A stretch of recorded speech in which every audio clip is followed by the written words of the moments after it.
आज राष्ट्रीय स्वयंसेवक संघ के सरसंघचालक डॉक्टर मोहन भागवत पहुंचेंगे लखनऊ। यहां उनका एक दिन का रहेगा प्रवास, जिसके बाद लखीमपुर खीरी स्थित कबीर धाम जाएंगे। यहां पर सरसंघचालक राष्ट्रीय संत असंग देव महाराज से लेंगे आशीर्वाद। इस अवसर पर सीएम योगी भी रहेंगे मौजूद। आज भारतीय जनता पार्टी मनाएगी अपना 45वां स्थापना दिवस। पार्टी 6 अप्रैल से लेकर 13 अप्रैल तक विभिन्न कार्यक्रमों का करेगी आयोजन। इन कार्यक्रमों के माध्यम से पार्टी समाज के हर वर्ग से जुड़ेगी।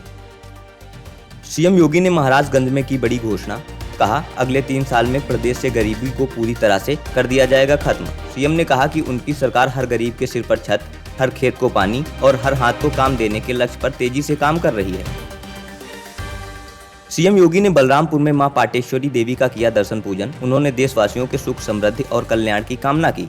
साथ ही गौवंशों को खिलाया गुड़ और बच्चों में टाफियां, चॉकलेट बांटी। इस दौरान मंदिर परिसर माता के जयकारों से गूंजता रहा। योगी सरकार ने महिलाओं को सशक्त और आत्मनिर्भर बनाने के लिए उठाया बड़ा कदम। सरकार ने राज्य की रोडवेज बसों में अब 5000 महिलाएं कंडक्टरों की भर्ती का लिया फैसला। यह भर्ती उत्तर प्रदेश राज्य सड़क परिवहन निगम के तहत संविदा के आधार पर होंगी। इस फैसले से न सिर्फ महिलाओं को रोजगार मिलेगा, बल्कि यह महिला सशक्तिकरण की दिशा में भी एक मिसाल बनेगी। लखनऊ में सपा प्रमुख अखिलेश यादव ने की पत्रकार वार्ता। इस दौरान उन्होंने भ्रष्टाचार और कानून व्यवस्था को लेकर विभिन्न मुद्दों पर सरकार को घेरा। उन्होंने कहा कि zero tolerance against crime and corruption की पॉलिसी यूपी में जीरो हो गई है।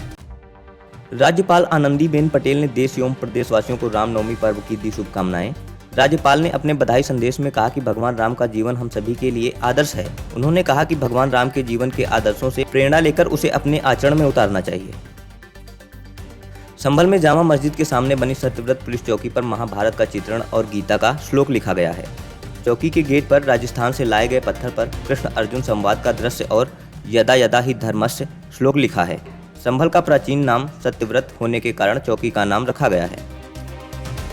लखनऊ में शायर मुनव्वर राणा की बेटी सुमैया राणा को किया गया हाउस अरेस्ट। सुमैया ने एक वीडियो जारी कर कहा कि वक्फ बिल का विरोध जारी रहेगा। उन्होंने कहा कि लाख पैरे बैठा दो शहर के दरवाजों पर, इंकलाब आने को होता है तो आ ही जाता है और ये इंकलाब आ चुका है। लखनऊ में मोहनलालगंज थाना क्षेत्र के गांव पुरसैनी में एक खाली प्लाट पर मुस्लिम समुदाय के लोगों ने बनाई कब्र। प्लाट मालिक को इसकी जानकारी हुई तो उसने कब्र बनाने वालों से की बातचीत। मामला नहीं सुलझा तो पीड़ित ने स्थानीय थाने में दर्ज कराई FIR, फिर भी नहीं हुई कार्रवाई।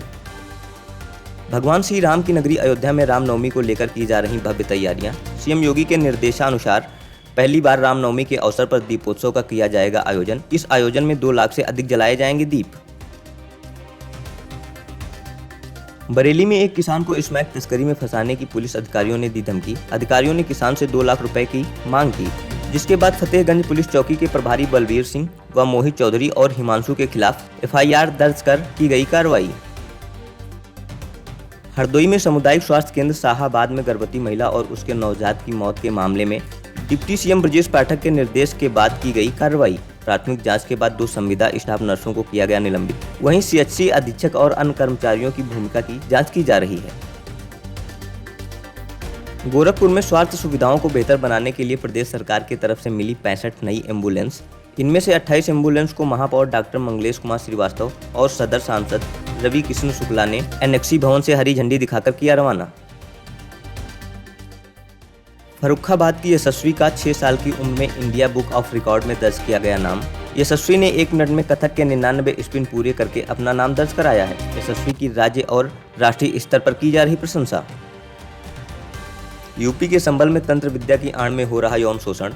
पुलिस ने तंत्र विद्या गैंग का किया पर्दाफाश। यह सभी लोग गरीब लड़कियों को अमीर बनने का देते थे लालच। अमीर बनने के लिए भरवाया जाता था एक फॉर्म, जिसमें पूछी जाती थी कई पर्सनल जानकारियां।